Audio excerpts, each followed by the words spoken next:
Hi, Danilyn. Hi, Derval. How are you doing? I am excited. Not just because it's a Friday, but I've been energized coming off a very electrifying day one of the Caribbean Women for Climate Justice Conference 2025. I mean, it was amazing. What did you think about yesterday? It truly was amazing as we explored the dimensions of resilience. I was so in awe of the work that Caribbean women and also Ivy out of Kenya, the Yeah. work that they are doing to really support resilience, really support sustainable development, and really to boost gender equity. You are so right. And I love the fact that everyone really aligned with the theme, sowing seeds of sustainable solutions. We spoke about the fact that we didn't want this conference to just hear the problems because we know already. And everyone really came with such insightful experiences. And people talk about lived experiences being cliche, but it isn't. And I love the fact that it is through the lived experiences of people that we are honing expertise in addressing these problems and exploring solutions. And I really want to shout out the audience yesterday. Did you realize that the chat was firing on all cylinders? People were engaged. The information that came from all the speakers were so, I already said enriching, but really well received and exactly what we want because we want to build a community for practical solutions and that everyone who is, whether they're listening live or will be hearing this through some other medium, they'll be getting examples that they can apply in their respective contexts. And that was really what we wanted. And we're grateful to have that happen here at CW4CJ. Yes, so welcome back. If you were here yesterday, let us know in the chat if you were here for day one. And if you're joining us for the first time for CW4CJ 2025, welcome. We're so glad to have you. It's all about, building awareness and also sharing knowledge as we seek to develop, robust solutions that will create a more equitable and inclusive and climate resilient Caribbean and beyond. All right. So the most anticipated or one of the most anticipated elements of today is our keynote address. And it is my pleasure to introduce the keynote speaker, Kendria Ferguson. She is a sustainability and climate resilience specialist with over a decade of experience across the Caribbean. Kendria holds a master's in global sustainability and is completing her Ph.D. in sustainable development at the University of the West Indies. Her work spans disaster risk reduction, renewable energy, environmental management, and sustainable tourism, supporting governments, international agencies, and NGOs on policy development, project implementation, and capacity building. Hailing from the Bahamas and also underscoring for today, power in her hands, let us give a warm welcome to Kendria Ferguson. Thank you. Thank you. Oh my gosh, what a welcome. I need to hire you guys for everywhere I go. Good evening, everyone. And thank you so much to the Climate Conscious Podcast, the Global Yachty, and the Clara Lionel Foundation, and all our wonderful sponsors for this opportunity. As I mentioned, I'm from the beautiful islands of the Bahamas, and I'm certainly honored to be your keynote speaker for day 2 of the Caribbean Women for Climate Justice virtual conference. A bit about my research with the University of West Indies. I focus on social vulnerability at the household and community levels. But tonight, I want to highlight the invisible labor, the quiet leadership, and the powerful resilience of our Caribbean women in the face of what we are experiencing, climate chaos. And more importantly, how do we take that power and institutionalize it and really help strengthen our community resilience? So let's get started. So I really wanted to start and zoom in on what's been happening in our region from 2015 to 2024. And this shows a hurricane tracks of every single hurricane that have been recorded for our region during that period.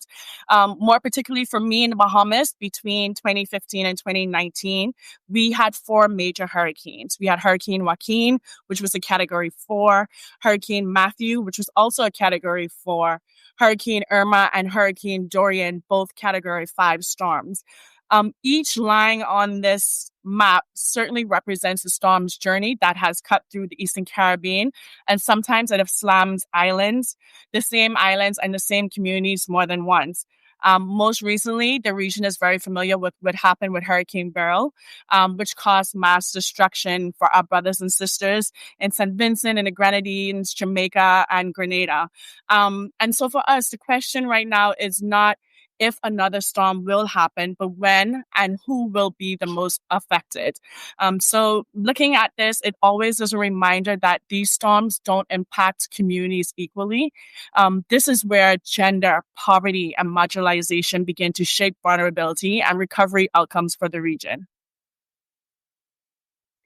So taking a moment, I want to begin to unpack why gender is such a critical factor in disaster response across the Caribbean. Let's start with what we saw in the Bahamas after Hurricane Dorian. In my research, I found that female-headed households in Abaco and Grand Bahama, two islands in our northern Bahamas that were most impacted by the storm, these households more likely reported displacement after the storm. They also lacked house insurance and also financial buffers to support recovery prior to Hurricane Dorian making an impact on those islands. These gaps certainly delay their ability to rebuild and restabilize their lives after the storm. But this story is certainly not unique to the Bahamas. Across the region, we are seeing women are leading the response at the household level. In St. Vincent and the Grenadines, for example, we saw that female farmers and vendors using savings and social networks to help their families survive after volcanic and storm-related shocks. These grassroots resilience strategies are often led by women, and they really help propel communities towards long-term recovery.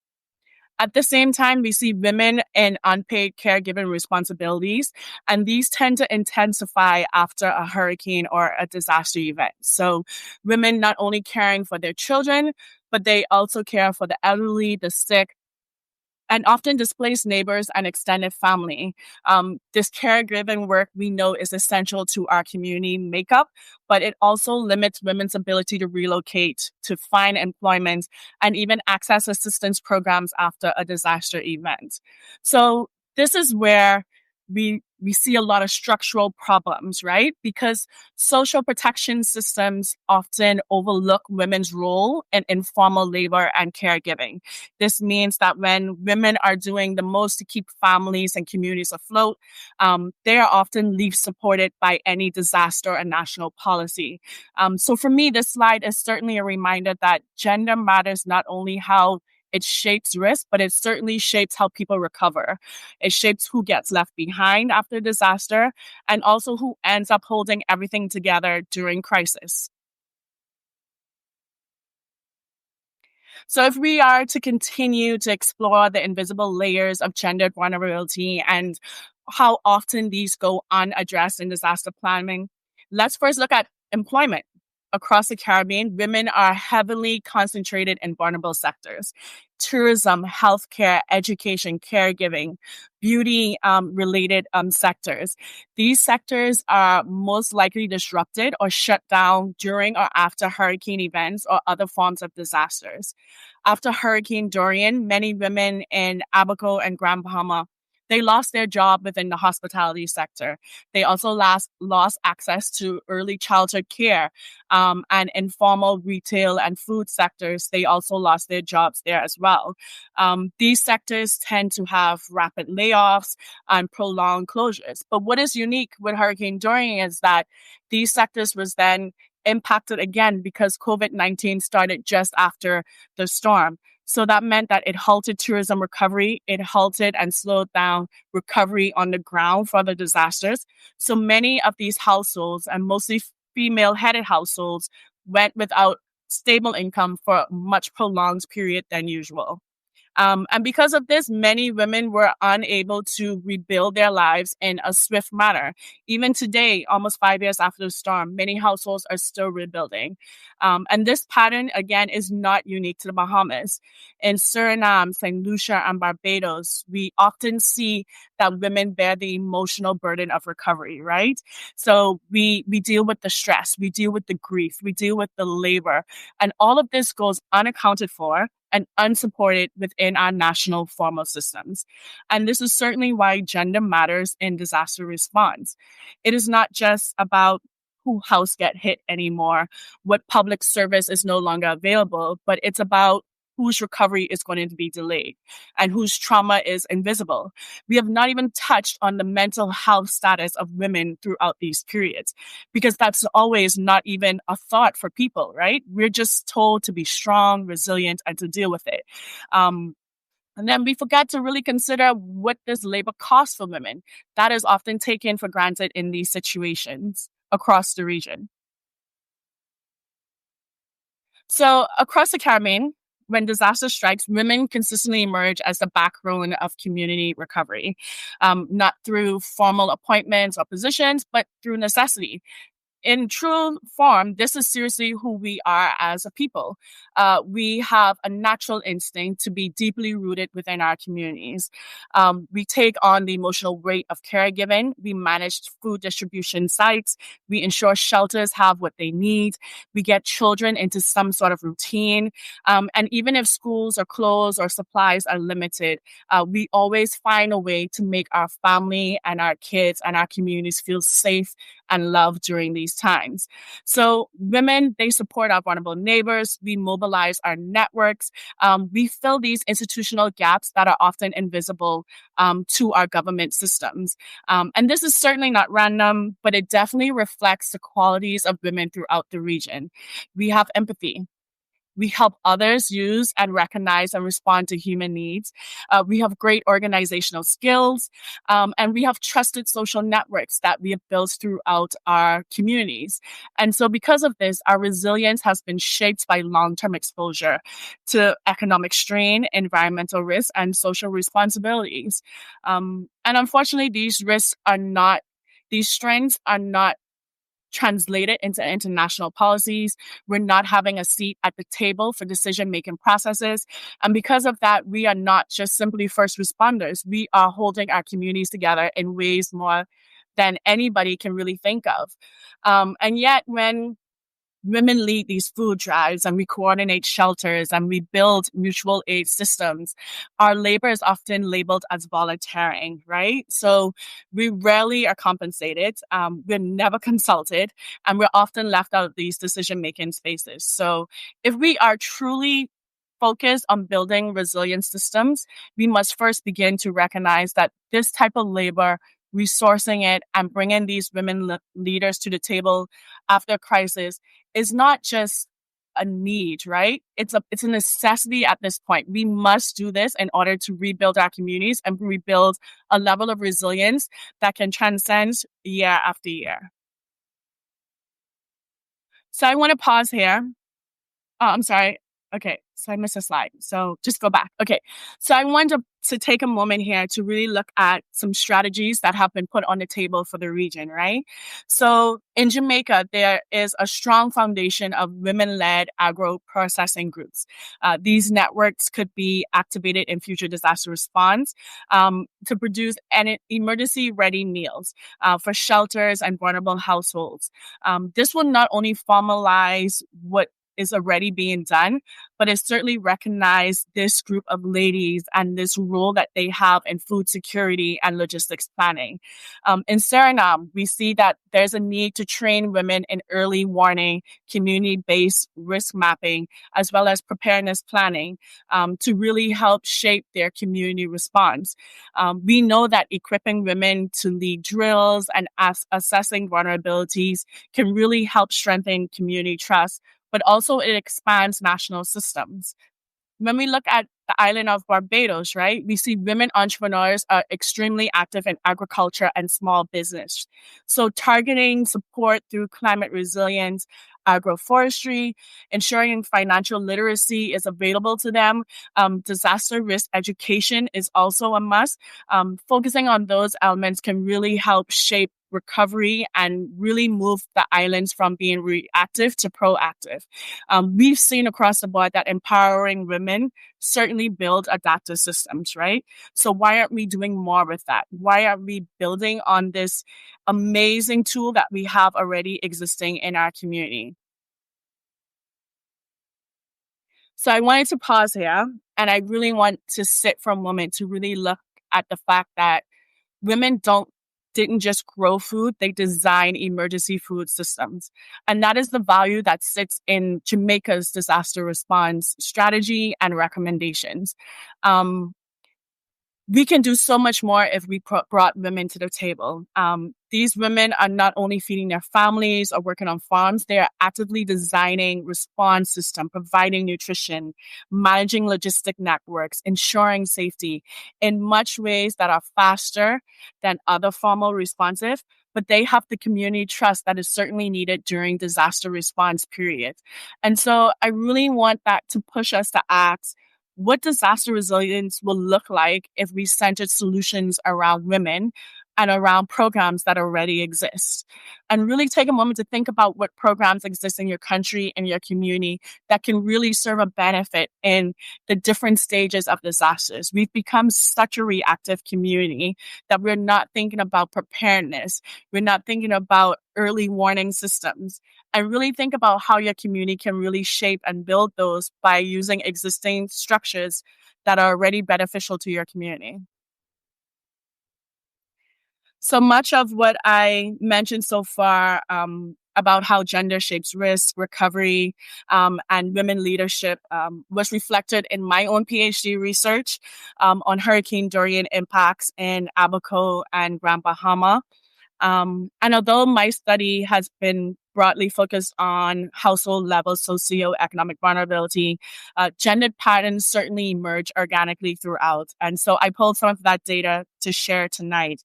And I really wanted to point out that, again, female-headed households and the little dynamics and the change in family structure is a major issue and a major concern that has expanded beyond social ills and is certainly being impacted by disasters that we're not having conversations about. So hopefully that is a conversation that we can have regionally in the near future. But to begin with, I found that a significant portion of displaced households were led by women in Abaco and Grand Bahama, many of whom had no property ownership. And they also had limited access to savings accounts prior to the storm that can help build a safety net for them after the storm. What made this finding pretty worse is that a large number of these households were renters. And so after the storm, many of these landlords either abandoned their properties or they chose not to rebuild immediately. And without any legal obligation to repair, we found that many women and children were left without housing, and often indefinitely. And as you may know, after a hurricane, the cost of everything goes up. So renting costs has certainly skyrocketed on those islands, especially Abaco. And so now we find ourselves in a position where there is a major housing issue for those islands and for families who are just simply trying to rebuild their lives. Economically, the story is just as stark. Women were concentrated in sectors, education, caregiving, tourism. And from a tourism perspective, that was food and beverage, that was housekeeping, and front desk related type roles, as well as informal retail. These jobs were one of the first to disappear, and businesses laid off staff pretty rapidly after the storm. And in many cases, they remained closed for extended periods. And like I mentioned before, they were further impacted by COVID-19. So we found that a lot of women and their children relocated to other Bahamian islands, more so Nassau, and they stayed with extended families. Many of them had to switch careers because it was difficult to go right back into their career that they had before. And they basically had to find jobs and start all over in Nassau. At home, I also found that emotional and logistic work of recovery fell mostly on women. They had to organize temporary shelter. So like I mentioned, evacuating or even using a public shelter. They supported their children's trauma recovery. They managed emergency needs at the time, whether it was seeking out healthcare, medication, that sort of thing. They were also the main ones that were seeking out assistance and support at distribution centers. So throughout my research, I often heard that most people that came into distribution centers for food or clothing or even food vouchers were women more so than the actual men of the family. These women were also responsible for navigating schooling. So re-engaging their kids into schools, whether it's on a different island, whether it's a different school within the community, they were responsible for figuring that out and doing all of this without limited support from structured national services. And these efforts, though they go unnoticed, were certainly critical for household survival. They remained invisible in official recovery frameworks, and to this day, they've not really been incorporated within disaster response strategies. But despite all of this is happening, Bahamian women, they continue to endure.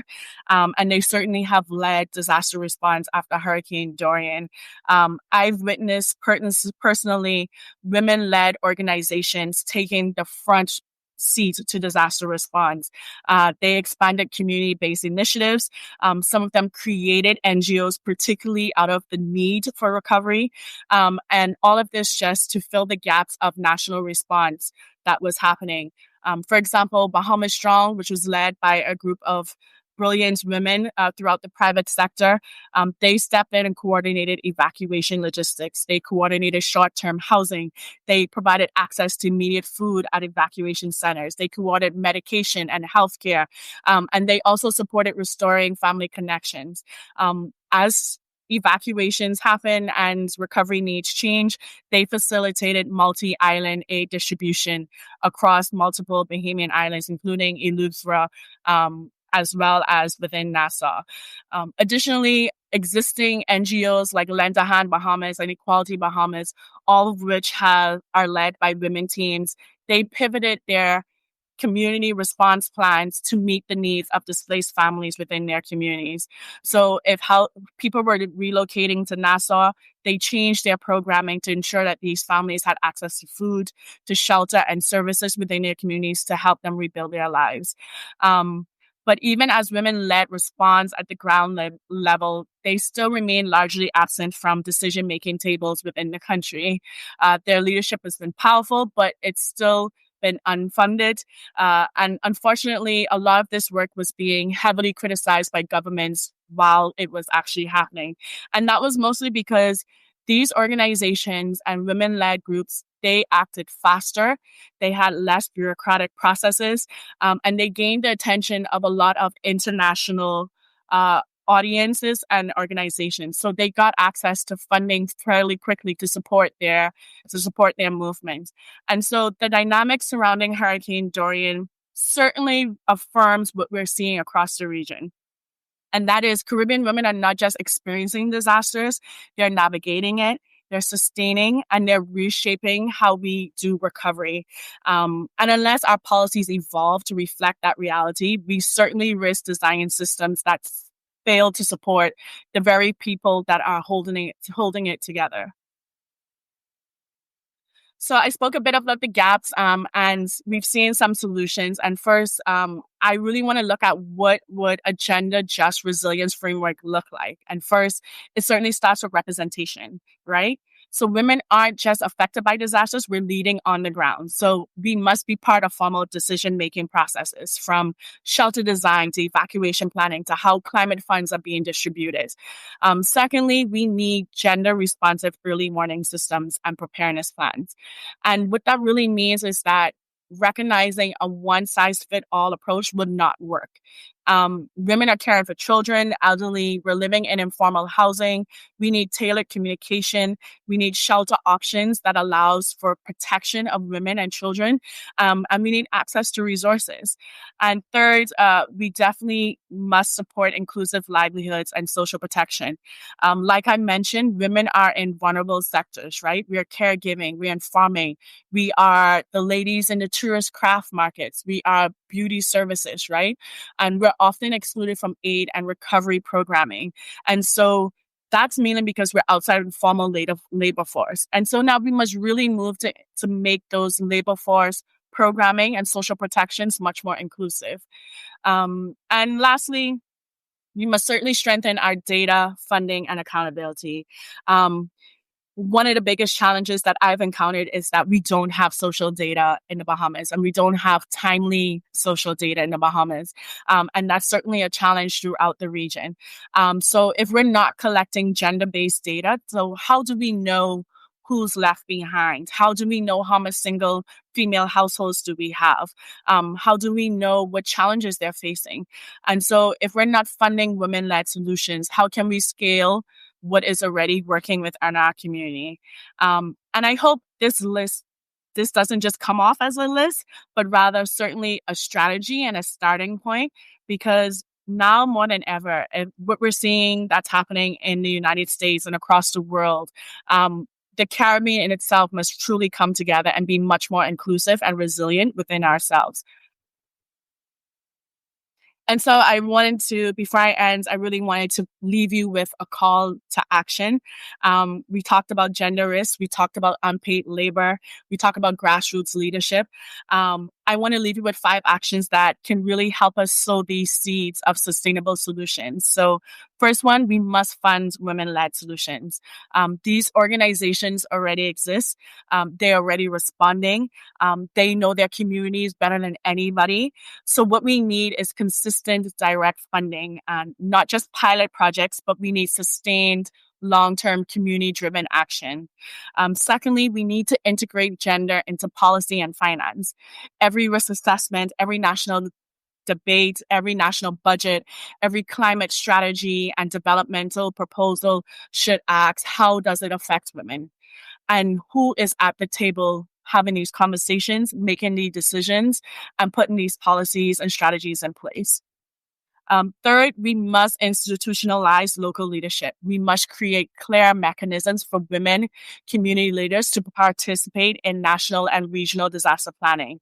And I'm not meaning just through consultations. We need them at the very beginning involved in formal decision-making roles as well as planning. And fourth, we must design inclusive protection systems. Early warning, evacuation routes, shelters must be safe and accessible for women, as well as for children and the elderly. We must ensure that these temporary safe spots are available to everybody and accessible to everybody. And it provides an opportunity for people to just breathe and just to be able to realize that they will be okay. And this is just the start of a rebuilding process. And finally, we must shift from recognition to redistribution. It is not enough to say that Caribbean women are resilient and strong, and sometimes using those words I find to be very offensive, because we don't want to be strong all the time. We just want to feel safe. But we must give our women the tools, the access to funding, and the authority to lead within their communities, because they're already doing it. So let's put more emphasis behind our women. Let's fight more for our women. Let's speak up more for our women.